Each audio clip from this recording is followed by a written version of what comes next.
How is it going, everybody? My name is DeMarco, and welcome to my Starfield Speculation Series. As opposed to a wishlist series where we talk about anything and everything that we're hoping to see in the game, here we're going to be taking a much more grounded, realistic, and focused approach as to what we can predict when Starfield launches in 2022. In the first part, we took a look at story and lore details, specifically focusing on that mysterious alien structure and what implications it might have for the series. If you haven't checked it out, go ahead and do so. I'll leave a link in the description below. Today, we're going to be taking a look at the planets, specifically the quantity that we can expect to explore, and we're going to use a couple key metrics, one of which is the amount of biomes we've seen in past Bethesda games and how that might compare to what we'll see in Starfield. As with any of these speculation videos, there's way too many variables and I can't possibly account for all of them. When it comes to the planets in Starfield and how many we'll be able to explore, can we fly our own ship, right? That's huge and will completely change the way we go about exploring the universe. Can we land in multiple regions within the same planet? That will change the quantity that we see in the game. And finally, how big will each of these individual maps be? The first thing to get out of the way when discussing the quantity of planets is procedural generation.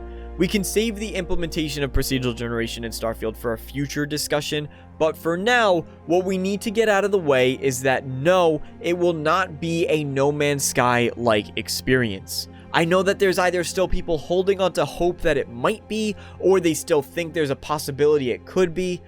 I'm gonna lay all my cards on the table. No, I don't think it's happening. Not only does this directly contradict with what Bethesda is really good at, that is the handcrafted worlds in their games, but also it contradicts with some of Todd's previous statements, primarily him describing it as Skyrim in space. When you look at Skyrim, one of the first things you notice is the world itself. That's one of the most unique aspects about the game. To take that and transform it into a procedurally generated experience is not what Skyrim in space would be. Plain and simple. Some people have suggested maybe there will be a hybrid type system where the lesser planets, the optional planets, are procedurally generated while the main ones and story focused ones are handcrafted. This is a possibility, but again, I'm going to say no. I think it would create too much of a weird juxtaposition between the ones that are and aren't handcrafted. It would feel uncomfortable and awkward going between the two types of planets because the level of detail and attention to detail between the two would be immediately apparent for anybody. Someone might argue, well, these are not colonized planets, they're uncharted worlds that you're getting to explore for the first time, and that is a possibility. But again, I think Bethesda would be wise to adhere to the fact that in this case, less is more. Currently, we do have 3 confirmed planets. While the developer diaries we've gotten specifically alluded to the cities, we can make safe assumptions that these do exist on their own planets. We'll talk a little bit about that. But just as a quick refresher, the cities that we know about include New Atlantis, which is controlled by the United Colonies, the most powerful faction of the game. Neon, a fishing port turned city on a, quote, nondescript aquatic world. And lastly, Aquila, which is part of the Free Star Collective. We know that at the very least, Neon is located on its own planet. In the writer's own words, it is located on a uninteresting aquatic world. And therefore, it seems like it's probably one of the only ones there. If that wasn't enough, we could take a look at the Free Star Collective in particular. It is described as being a, quote, loose confederation that also happens to control multiple star systems. If what I suspect to be the underdog faction in the game controls that much of space, I find it pretty hard to believe that these different factions are just sharing their planets openly. So we do have 3 confirmed planets, but what about the rest? The first thing we need to do is at least entertain the idea that that might be it. There might only be these 3 planets which we can explore when Starfield comes out. It's entirely possible that Bethesda's spending the time to make these entirely unique, completely lived in, and feel really fleshed out and detailed and as realistic as they possibly can be, as opposed to trying to do multiple different smaller maps. But this does contradict with some of Todd Howard's comments, at least in some ways that you can interpret them. And it also takes away from that dramatic sci-fi epic I know most of us are hoping for. So how many planets can we actually expect to see in the game? Well, for this, I think we could take a look at the different biome types while keeping a grounded sense of the potential scale of the game. Essentially, we're going to try to look at a realistic number of environments that Bethesda might incorporate in order to allude to a quantifiable number of planets that we can explore. keeping in mind the fact that for every planet that we go to, it will require its own history, its own people, its own culture, 3D models, textures, environments, unique dungeons that we'll be able to explore, and creatures that we'll be able to fight against.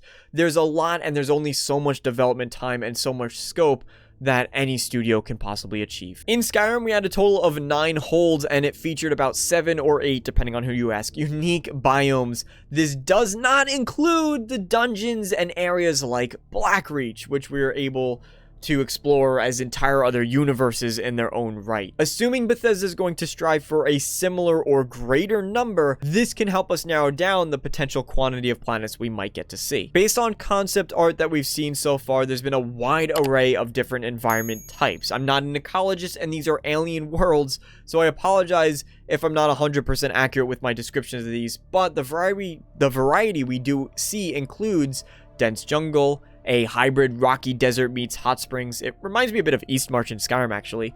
Aquatic, what looks like a mountainous temperate forest, maybe.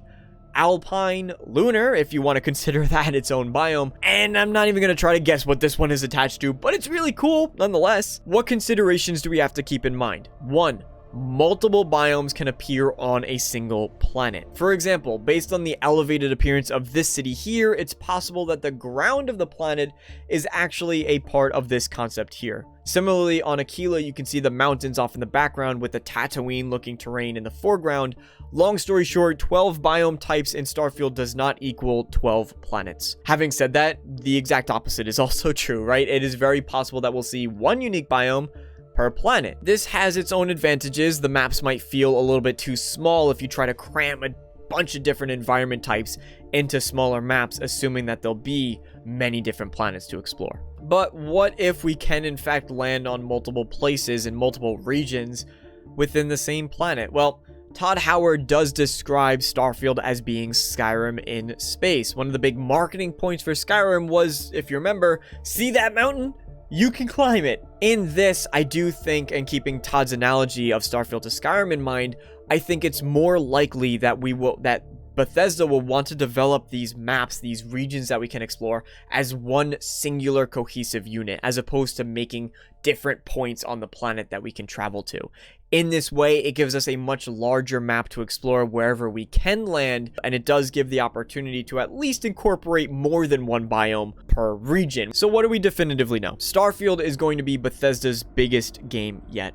If we take a look at Skyrim, it had about 7 to 8 different biomes. I think it's completely reasonable, especially given we're exploring multiple planets, that when it comes to Starfield, we'll see closer to 10. Keep in mind that several of the locations in the game might be exclusively the city itself. So you might land on whatever planet Neon is on, but the only thing to do there is actually visit the city of Neon, which does mean this city can be really fleshed out, incredibly vibrant, tons of personalities, more in line with the larger cities that many of us are hoping to see in Bethesda games, but that's all there is to explore there. You're not going outside of the borders of Neon to explore the map like it seems you can do in Aquila with the very specifically mentioned fence that surrounds it. We also know that Bethesda games have been steadily increasing in the sheer size of them over the years, growing from Skyrim to Fallout 4 to Fallout 76, especially with the technology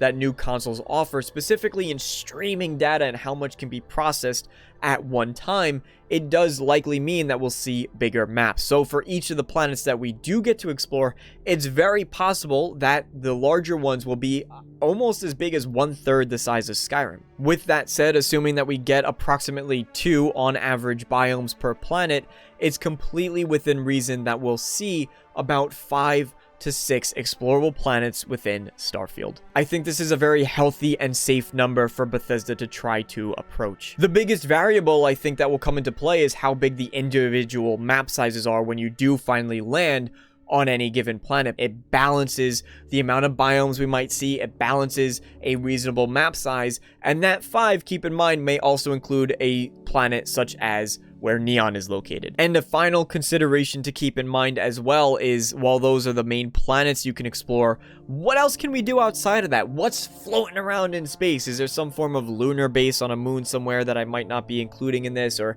just maybe a small base on an asteroid, a large asteroid, or something along those lines, right? The creative ways that Bethesda can incorporate multiple environments. And on top of that, we also have to keep in mind whatever alien structures we might come across, as well as the caves that we see in the concept art and all the dungeons that we get to explore, and how different they should be from one another, especially if they're located on completely unique planets. None of them should feel the same. So there you have it. 5 planets, each about 1/3 the size of Skyrim. Those are my predictions. That's my speculation. I look forward to hearing what you guys have to say in the comment section below. Whether you agree with me, disagree with me, all of it is welcome there. Just try to be friendly about it. All of this is in good fun. We're all in this wait together, and my only goal for this series is to try to make it feel a little bit shorter, and I hope that today I was able to do that. Thank you guys so much for watching. I hope you enjoyed, and as always, I hope to see you all next time. So long, everybody.